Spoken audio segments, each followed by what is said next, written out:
So they went and said, "Let my people go." And Pharaoh says, "I do not know who the Lord is," because Pharaoh thought he was a god.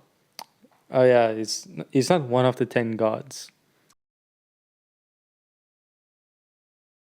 Welcome to the Good Book Club. Today is going to be a very short episode. As you can see with the timeline, it's Exodus 5. There's not much happening, but there's a lot happening after this.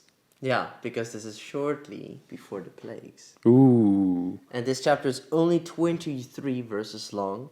The next chapter is also going to be short. That's only 30 verses. But as for this chapter, what happened just before this one? The burning bush. Yes. So that was the conversation between God and Moses, right? Indeed. And after that, what did Moses do? He went and got his brother, walked to... Yes.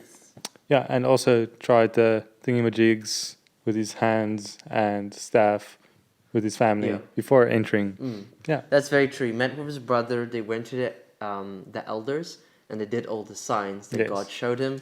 And then the people were convinced, okay, things are looking bright for us. Everything's going to be okay. Go. And Moses and Aaron go to the Pharaoh for the first time. And they say, "Let my people go." Let my people go. And what was Pharaoh's response? För mig att säga. Yeah, that's literally the case. Aaron had to do all the talking at first. Afterwards, Spoilers. when Moses becomes more confident and he does the talking, I like to call that peak Moses. Because then he has grown into his confidence and more his trust in the Lord than himself. But at first his brother had to talk. So they went and said, "Let my people go." And Pharaoh says, "I do not know who the Lord is," because Pharaoh thought he was a god. Oh yeah, he's not one of the 10 gods. They have the 10 false gods and then you have Pharaoh. Am I correct? Or is Pharaoh part of the 10? Well, technically yes, because the 10th plague, spoiler alert. Should I whisper it? They can still hear me. The 10th plague kills the firstborn, and that included Pharaoh's son, who was going to be Pharaoh. So that actually did target Pharaoh.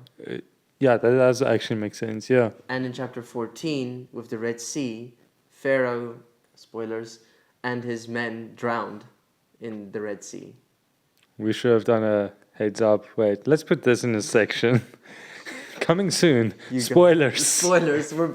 We haven't even talked much about chapter 5, but we've spoiled the last plague and Exodus 14.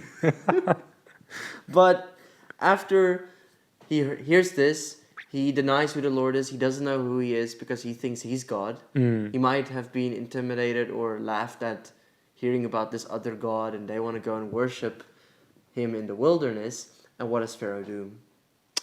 Pharaoh just double up the slave work. And what were they already doing?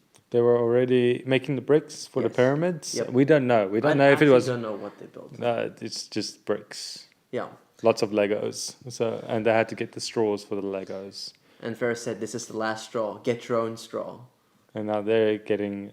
Yeah, now they're picking their straws. Yeah. So just imagine working with gold is already hard enough. But your boss tells you, you have to go travel to the cave.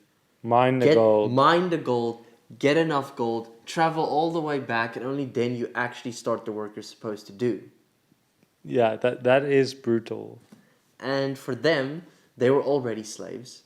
So the work was already way too harsh. And now they had to go, get straw, come back, and only then finally do what they were supposed to do. Slave times 2. Slave times 2. They slaved it up. I'm not sure if that's a real word. TM, Anthony, slaved it up. That sounds weird. But they had to work extra hard. And can you imagine what the tension was between the slaves and the slave drivers? Because... Yeah, it's quite hectic because now they are making sure that you're working harder. And yeah, it's going to get hectic. And I think the slave drivers were more physically harsh on the slaves because they kept on pressing them, finish the work you're supposed to do, and the work quota didn't change. They had to make the same amount of bricks, but now they have to take the extra step. Exactly. But who did the straws in the first place? I think the Egyptian slave drivers, they supplied the straw, And now the slave drivers were just yelling at them and hitting them with a whip. Hey, I don't have to get straws anymore. I can just yell now and lose my voice and that's whip actually it up. more abusive if you think about it. Okay, that's interesting. But they were not just mad at the slave drivers. These slaves were also mad at Moses and Aaron. I wonder why. Because why. Moses and Aaron, according to the slaves, they made it worse because now the work is even more. And they were already working very hard. And Moses, he complained at the Lord's feet, you can say. It says, verse 22, Moses turned to the Lord and said, "O Lord, why have you done this? Have you done evil to this people?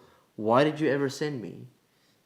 For since I came to Pharaoh to speak in your name, he has done evil to this people, and you have not delivered your people at all." End of chapter 5. It ends right there on the cliffhanger.